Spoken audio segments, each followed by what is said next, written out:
क्या आप अपने एक्स को मैनिफेस्ट कर सकते हो? क्या आप स्पेसिफिक पर्सन को मैनिफेस्ट कर सकते हो? और सबसे इंपॉर्टेंट, आप इतने ऑब्सेस्ड क्यों हो एक पर्सन के साथ? हम ऐसे क्यों बन जाते हैं? बहुत बार इसका जो रूट कॉज होता है, जब तक आप ये समझते नहीं हो तब तक ये पैटर्न्स आपके रिपीट होते रहते हैं और आपको लगता है बार बार मेरे साथ ऐसा क्यों हो रहा है? क्यों?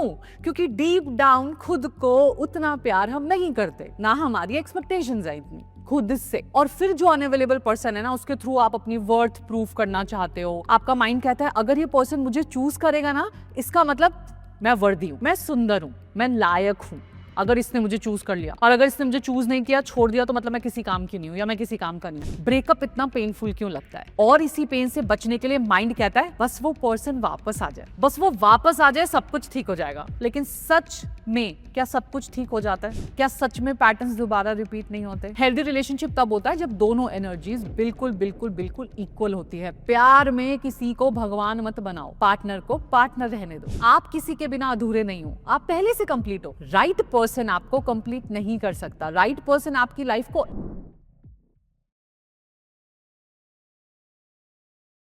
So good morning everyone, I hope आप सब बहुत अच्छे हैं। अगर आज किसी रीजन से आप लोग इस सेशन का पार्ट बने हो या इस सेशन तक पहुंच गए हो, तो सबसे पहले I really want to say my heart reaches out to you. Seriously, I am sure आप में से बहुत लोगों को ऑलरेडी आज का टॉपिक पता है। हम बात करने वाले हैं manifest your ex back, basically, है ना, ये टॉपिक है। लेकिन सिर्फ एक्स को मैनिफेस्ट करना इंपॉर्टेंट नहीं है, उसके साथ साथ क्या चीजें होती हैं, क्या क्या इमोशंस होते हैं, क्या क्या हम कैरी करते हैं, वो सब कुछ बहुत इंपॉर्टेंट है ना। बिकॉज आई नो ब्रेकअप का पेन कैसा होता है, आई नो सेपरेशन के बाद वो एंजाइटी कैसी फील होती है ना। आई नो जब आपका माइंड बार बार एक ही पर्सन के बारे में सोचता रहता है, जब आप फोन चेक करते रहते हो उसका मैसेज आया या नहीं, आपकी स्टोरी उसने देखी या नहीं, वो वापस आएगा या नहीं, ये सारी चीजें हमारे दिमाग में चलती हैं। और हो सकता है जब ये सेशन बाद में यूट्यूब पे डले या आप इसको देखो तो इसके थंबनेल पे भी आप देखो कि हाउ टू मैनिफेस्ट योर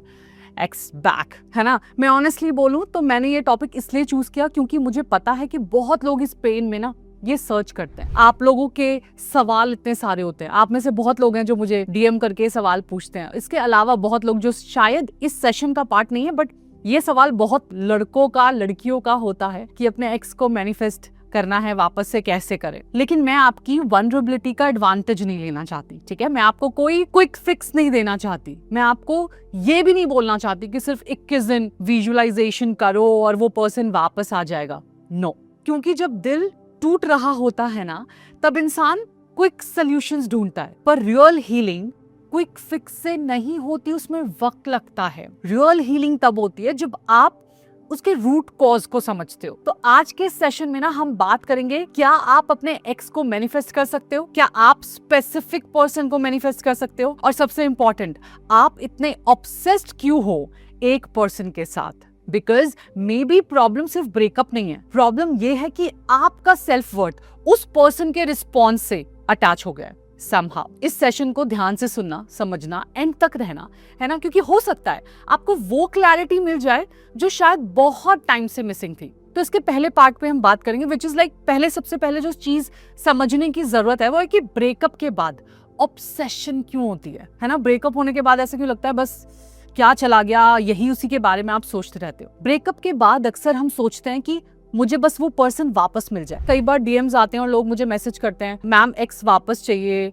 और मैं पूछती हूँ क्यों, तो उन्हें लगता है, वो बोलते हैं, बहुत लोग ये बोलते हैं कि बस वो वापस आ जाए, बाकी हम संभाल लेंगे, बस वो मैसेज कर दे, बस वो रियलाइज कर ले कि मैं कितना इंपॉर्टेंट हूँ, मैं कितनी इंपॉर्टेंट हूँ, बस वो वापस आ जाए, फिर सब कुछ ठीक हो जाएगा। लेकिन सच ये है कि अक्सर हमें सिर्फ इंसान नहीं चाहिए होता, उस इंसान के साथ जुड़ी हुई वो फीलिंग्स चाहिए होती हैं जो आपने उस पर्सन के साथ एसोसिएट कर ली होती हैं। Feeling of being loved, feeling of being chosen, feeling of being important, feeling of कि कोई मुझे प्रायोरिटी दे रहा है। और जब वो पर्सन चला जाता है तो हमें लगता है कि हमारी वैल्यू भी चली गई। यही सबसे डेंजरस पॉइंट होता है, बिकॉज जब आपकी हैप्पीनेस, सेल्फ वर्थ किसी एक पर्सन के साथ में चली जाती है तो आप इमोशनली कैदी बन जाते हो।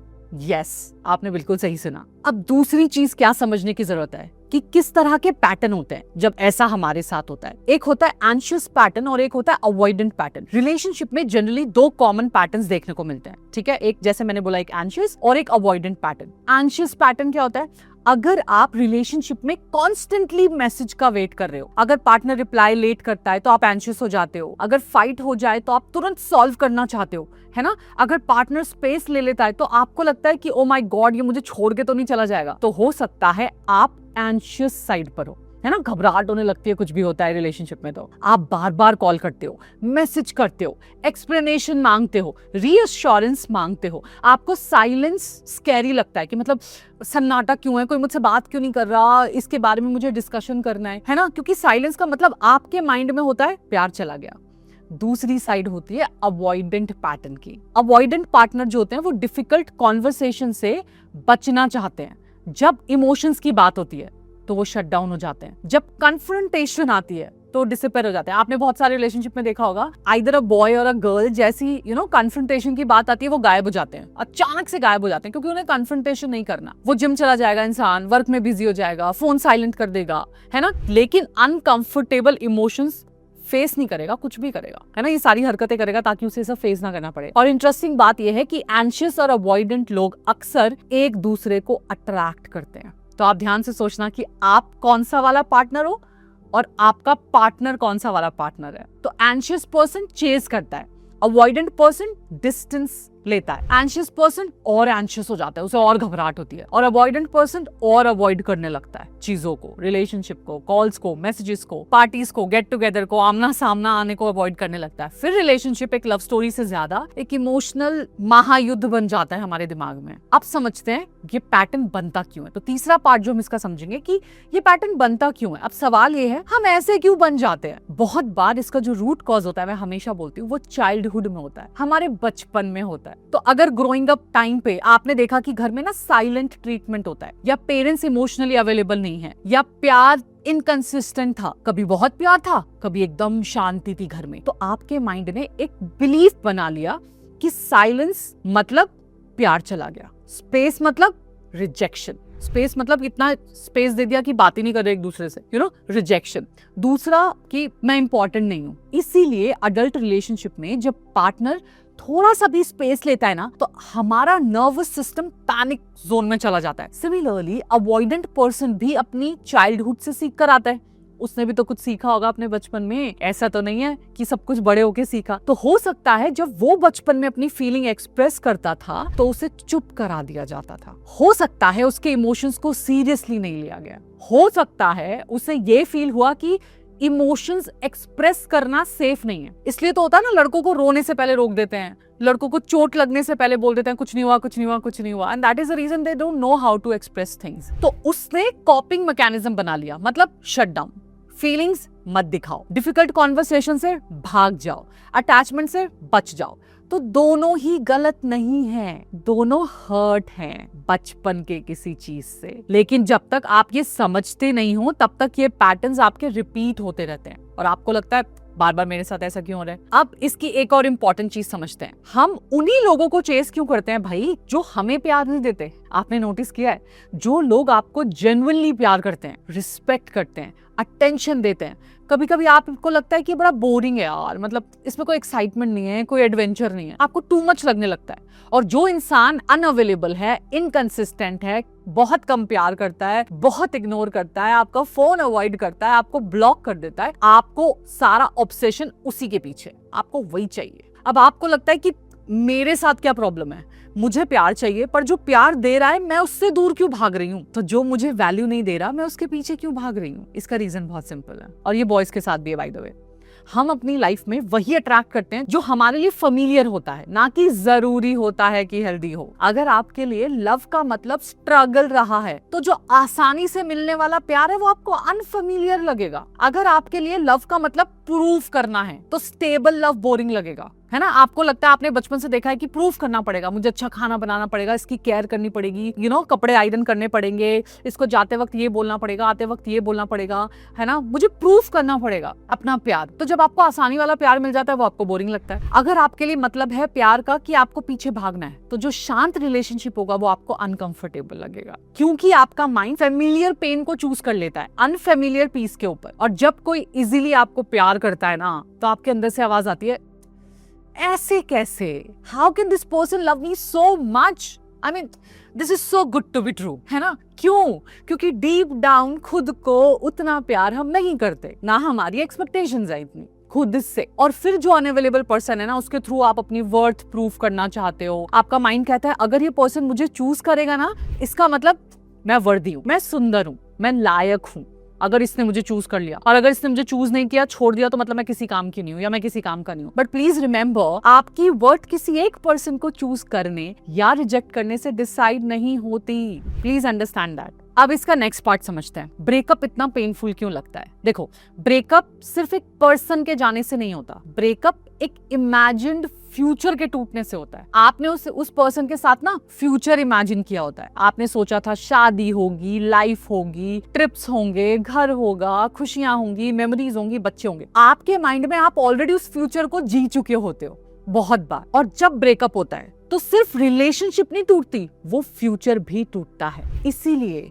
पेन इतना गहरा लगता है एंड इट फील लाइक आपके अंदर ना कुछ मर रहा है, कुछ खत्म हो रहा है। और ऑनेस्टली एक पार्ट डाई भी कर रहा होता है, वो वर्जन ऑफ यू जिसने उस पर्सन के साथ फ्यूचर देखा था। आपके अंदर वो वर्जन खत्म हो रहा होता है जिस इंसान ने वो फ्यूचर देखा था। इसीलिए ब्रेकअप के बाद जो पेन है वो इमेजिनेशन का भी ग्रीफ होता है, अटैचमेंट का भी ग्रीफ होता है, और आइडेंटिटी का भी ग्रीफ होता है। और इसी पेन से बचने के लिए माइंड कहता है बस वो पर्सन वापस आ जाए, बस वो वापस आ जाए, सब कुछ ठीक हो जाएगा। लेकिन सच में क्या सब कुछ ठीक हो जाता है? क्या सच में पैटर्न्स दोबारा रिपीट नहीं होते? अब अगला सवाल ये है कि क्या आप अपने एक्स को मैनिफेस्ट कर सकते हो? मैं सीधा जवाब देती हूँ, क्या आप अपने एक्स को मैनिफेस्ट कर सकते हो? यस। क्या आप स्पेसिफिक पर्सन को मैनिफेस्ट कर सकते हो? Possibly yes. लेकिन मैं आपसे एक डीप सवाल पूछना चाहती हूँ, क्या वो पर्सन आपके लिए इमोशनली हेल्दी है? क्या वो पर्सन आपके लिए पीस बढ़ाता है या एंजाइटी? क्या वो पर्सन आपको ग्रो कराता है या ब्रेक कर देता है? क्या आप उसे लव से मैनिफेस्ट करना चाहते हो या डर से मैनिफेस्ट करना चाहते हो? क्या आप उन्हें चूज कर रहे हो सो दैट आप उनके थ्रू अपनी वैल्यू प्रूव कर सको? बिकॉज मैनिफेस्टेशन का मतलब किसी की फ्री विल को कंट्रोल करना नहीं है। मैनिफेस्टेशन का मतलब है अपनी एनर्जी, सेल्फ वर्थ और अलाइनमेंट को शिफ्ट करना। अगर आप खालीपन से मैनिफेस्ट कर रहे हो तो आप अटैचमेंट मैनिफेस्ट करोगे। अगर आप डेस्परेशन से मैनिफेस्ट कर रहे हो तो आप एंजाइटी मैनिफेस्ट करोगे। और अगर आप हीलिंग से मैनिफेस्ट करोगे तो आप हेल्दी लव अट्रैक्ट करोगे। इसलिए मैं हमेशा बोलती हूँ, डोंट मैनिफेस्ट फ्रॉम कि आई नीड दिस पर्सन जो मुझे कंप्लीट करेगा। Manifest from I am complete, I am open to healthy love. उस थॉट से, उस प्यार से मैनिफेस्ट करो, ना कि फियर से, डर से मैनिफेस्ट मत करो, है ना। और इसमें एक बहुत अच्छी चीज होती है which is the next part, which is called pedestal energy. मतलब हम ना अपने रिलेशनशिप में जब आप किसी पर्सन को इतनी इंपॉर्टेंस दे देते हो, आपकी खुशी, सेल्फ वर्थ, मूड, आइडेंटिटी सब उसके रिस्पॉन्स पे डिपेंड करने लगता है, तो हम उन्हें पेडिस्टल पे रख देते हैं। वो देखा है कि जब रेस होती है तो वहां पे एक पेडिस्टल होता है, 1 नंबर, 2 नंबर, 3 नंबर, या एक नॉर्मल पेडिस्टल। आपने उस पे उस इंसान को खड़ा कर दिया, आप उसकी रात दिन पूजा कर रहे हो और आप खुद नीचे झुककर बैठे हुए हो। ऐसे रिश्ते बनाने लगते हैं हम। वो ऊपर हो जाता है, आप नीचे हो जाते हो। और जब एनर्जी डायनामिक ऐसा होता है तो रिलेशनशिप बैलेंस नहीं रह सकती। Please understand this. आप उन्हें लुक अप करते हो, वो कॉन्शियसली आपको लुक डाउन करते हैं। अब आप सोचो ना, आपने किसी को पेडिस्टल पे रख दिया, आप यहाँ हो, आप उन्हें देखे जा रहे हो, सब कुछ लाइफ में आपके वही है, सब कुछ है, और वो बाय डिफॉल्ट आपको झुक के नीचे देख रहे हैं। तो आप चेस करते हो तो वो डिस्टेंस ले लेते हैं, आप प्रूफ करते हो वो पावर होल्ड कर लेते हैं, है ना। हेल्दी रिलेशनशिप तब होता है जब दोनों एनर्जीज बिल्कुल बिल्कुल बिल्कुल इक्वल होती है। प्यार में किसी को भगवान मत बनाओ, पार्टनर को पार्टनर रहने दो। आप किसी के बिना अधूरे नहीं हो, आप पहले से कंप्लीट हो। राइट पर्सन आपको कंप्लीट नहीं कर सकता, राइट पर्सन आपकी लाइफ को इनहैंस कर सकता है, ग्रोथ दे सकता है। तो अब इसका रियल सोल्यूशन क्या है? सोल्यूशन देखो, क्या आप उन्हें भूल पा रहे हो?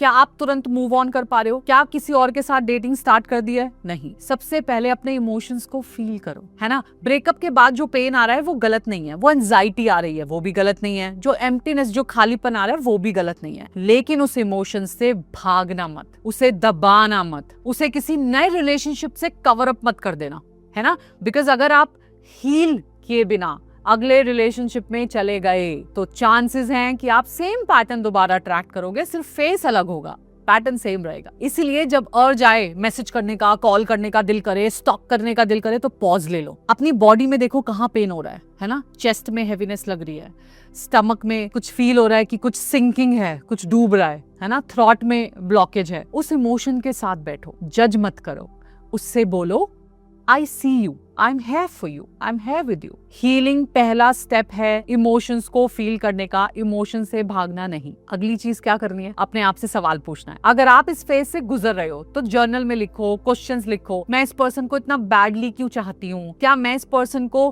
प्यार करती हूँ या मैं उसके थ्रू अपनी वर्थ प्रूव करना चाहती हूँ? ये सवाल अपने आप से पूछो वापस मैनिफेस्ट करने से पहले अपने एक्स को। क्या मुझे एक्चुअली वो इंसान चाहिए या वो फीलिंग चाहिए जो उसके साथ रहने से आती थी? मेरे अंदर का कौन सा वॉइड में चाहती हूँ कि वो इंसान आके फील करे? मुझे किस बात से सबसे ज्यादा फियर है, उसके जाने का या ये बिलीफ कि मैं प्यार के लायक नहीं हूँ? और सबसे इंपॉर्टेंट सवाल, अगर मैं खुद को डीपली प्यार करने लगूं तो क्या मैं अब किसी पर्सन को इतनी डेस्परेशन के साथ चूज करूंगी या करूंगा? इस क्वेश्चन का आंसर आपको बहुत कुछ समझा देगा। नेक्स्ट पार्ट इज क्वालिटीज की लिस्ट बनाओ, उसकी एक्सरसाइज करो, है ना? एक प्रैक्टिकली लिस्ट बनाते हैं। एक पेपर लो, उस पे लिखो कि अपने पार्टनर की कैसी क्वालिटीज चाहिए। फॉर एग्जाम्पल, लॉयल्टी चाहिए, इमोशनल मैच्योरिटी चाहिए, कमिटमेंट चाहिए, एम्बिशन चाहिए, रिस्पेक्ट चाहिए, ऑनेस्टी चाहिए, कंसिस्टेंसी चाहिए, साथ में ग्रोथ चाहिए, है ना? स्पिरिचुअल ग्रोथ चाहिए, फैमिली वैल्यूज चाहिए, और जो भी आपके लिए इंपॉर्टेंट है वो लिखो, जज मत करो। फिर हर क्वालिटी के सामने एक सवाल लिखो, क्या मैं खुद ये क्वालिटी अपने अंदर ला रही हूँ? अगर मुझे लॉयल पार्टनर चाहिए तो क्या मैं अपने साथ लॉयल हूँ? अगर मुझे इमोशनली मैच्योर पार्टनर चाहिए तो क्या मैं अपने इमोशंस हैंडल कर सकती हूँ? अगर मुझे कमिटेड पार्टनर चाहिए, क्या मैं अपनी हीलिंग के लिए कमिटेड हूँ? अगर मुझे रिस्पेक्टफुल पार्टनर चाहिए, क्या मैं खुद को रिस्पेक्ट करती हूँ? बिकॉज हम लाइफ में सिर्फ वही अट्रैक्ट करते हैं जो हम चाहते हैं, वो नहीं अट्रैक्ट करते जो हम चाहते हैं। हम लाइफ में वो अट्रैक्ट करते हैं जो एनर्जीज हमारी अलाइंड होती हैं। एंड सबसे बेस्ट ब्यूटीफुल पार्ट इस सेशन का, यूनिवर्स को इंटेंशन भेजो। जब आप हीलिंग कर रहे हो तो यूनिवर्स को एक सिंपल इंटेंशन भेजो, universe, I am open to a healthy committed loving relationship. मैं अपने आप को हील करने के लिए रेडी हूँ। मैं अपने वॉइड्स खुद फिल करना सीख रही हूँ। मैं किसी पर्सन को अपनी हैप्पीनेस का सोर्स नहीं बनाऊंगी। मैं हैप्पीनेस शेयर करूंगी, बोरो नहीं करूंगी। And if this person is truly aligned with my highest good, तो प्लीज इसे मेरी लाइफ में हेल्दी वे में आने दो, है ना? और अगर नहीं है तो कोई और बेटर पर्सन ढूंढो। So please remember this line, this person और समवन बेटर। जब आप ये बोलते हो तो आप ऑब्सेशन से बाहर आते हो। आप यूनिवर्स को कंट्रोल नहीं कर रहे होते, आप ट्रस्ट कर रहे होते हो। हो सकता है यही पर्सन हील्ड वर्जन में वापस आ जाए, हो सकता है कोई बेटर पर्सन आए, हो सकता है सबसे पहले आपके खुद के साथ रिलेशनशिप हील हो। एंड बिलीव मी, जब आप हील करते हो तो एक दिन आप सेम पर्सन को देखकर सोच सकते हो, what was I was thinking, है ना? मतलब what was I was even thinking, मैं अपनी वैल्यू इतनी कम क्यों कर दी मैंने इस किसी इंसान के लिए? Because healed version of you will not choose from fear. Healed version जो होता है आपका, वो सेल्फ रिस्पेक्ट से चूज करता है, फियर से चूज नहीं करता है ना? अब इंपॉर्टेंट क्या है, अगर आपका रिलेशनशिप अब्यूजिव था,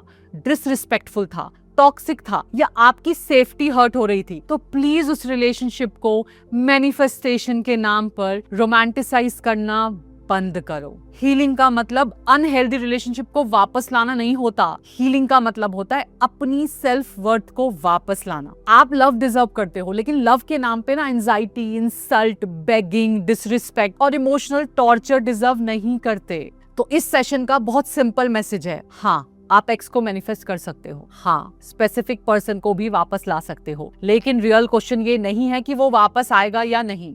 रियल सवाल ये है, क्या आप अपने आप के पास वापस आ रहे हो? क्या आप अपनी वैल्यू याद कर रहे हो? क्या आप अपने पैटर्न समझ रहे हो? क्या आप अपने चाइल्डहुड वुंड्स को हील कर रहे हो? क्या आप लव को चेस करना बंद कर चुके हो और लव को रिसीव करना शुरू कर चुके हो? क्या आपकी एनर्जीज अलाइंड है? बिकॉज जब आप हील करते हो तो आपके स्टैंडर्ड चेंज होते हैं, आपका अट्रैक्शन चेंज होता है, आपकी एनर्जी चेंज होती है, और फिर लाइफ भी आपको वही देने लगती है जो आपके हील्ड वर्जन के लिए अलाइंड होता है। तो आज अपने आप से एक प्रॉमिस कीजिए, I will not chase love by abandoning myself, है ना? I will become my first priority. I will heal my pain and I'll allow the universe to bring me the person or someone better. तो मैं doctor आध्या कुमार आपको ये याद दिलाना चाहती हूँ कि आप टूटे हुए नहीं हो, आप हीलिंग में हो। आप जो प्यार बाहर ढूंढ रहे हो उसकी शुरुआत आपके अंदर से होती है। So please take care, keep healing and always remember, you are worthy of healthy love.